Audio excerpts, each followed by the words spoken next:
Hey Dan, I just watched your little video thing and definitely very jarring. um, I think the most disturbing thing out of all that would be the children, uh, just because, like you said, they are us in a few years.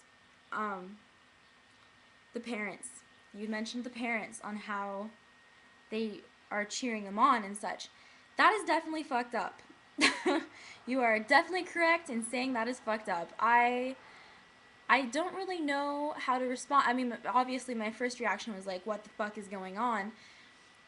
But it makes total sense. I mean, if you look at the world we're living in today, the general culture, the general outlook on things, it's really interesting. I at first was extremely shocked, and then I kind of was like, it makes, like, it's not that surprising. It's a big deal, but at the same time, like, it's kind of inevitable.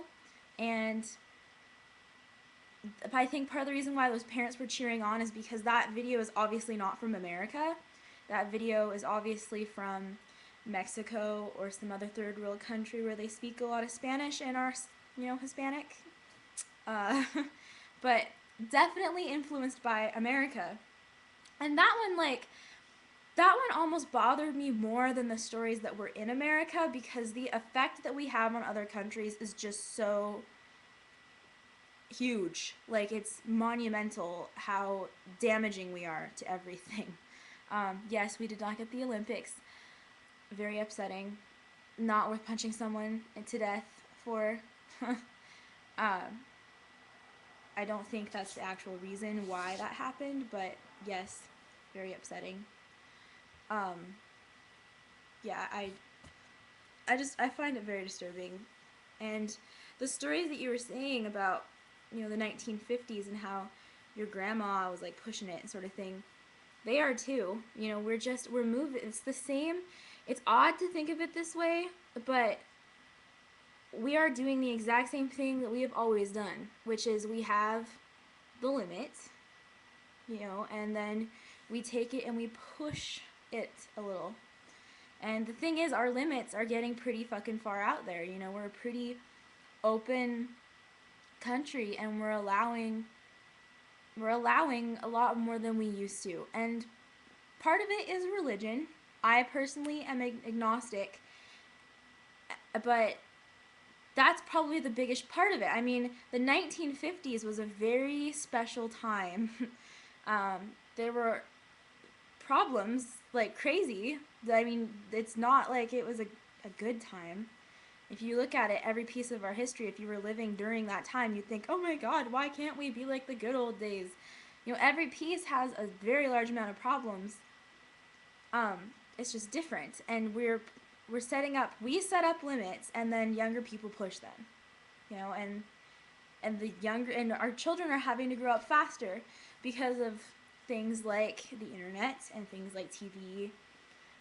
Our children and adults and all of us alike are put out into a world where we kind of have to accept things as they are. I mean, anyone that has cable is going to hear, all sorts of strange strange things, see different offensive things. And you can try and limit your children and yourself from seeing that, but it's not going to happen.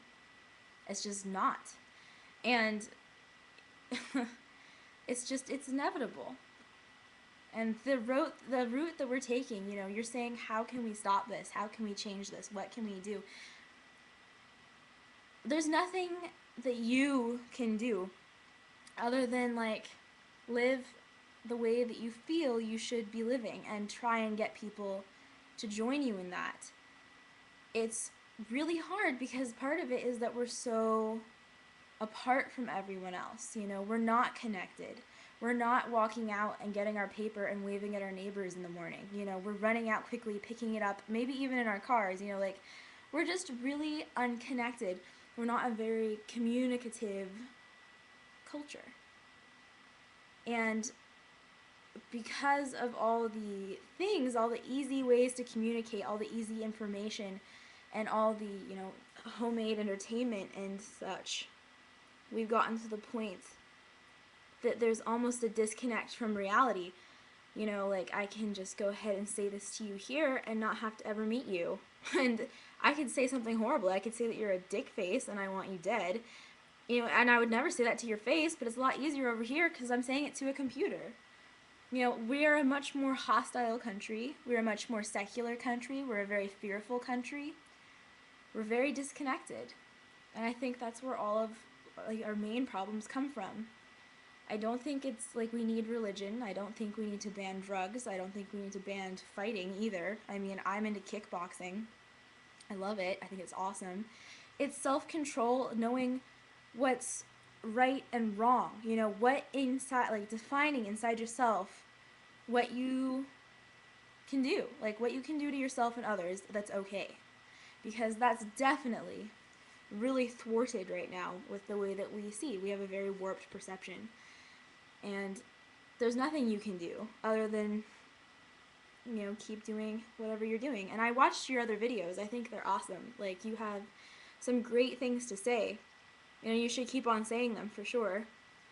But, you know, there's no answer. There's no change. There's no drastic thing that's going to happen. We're too far apart. We just are too far apart. I mean, it's ironic. We're so connected that we're almost disconnected. I think that's a huge piece of the problem. So, that's my little 2 cents worth of an opinion. But yeah, keep making videos. They're extremely fascinating. I love them. Huge fan. And look forward to whatever you come up with next. Yeah.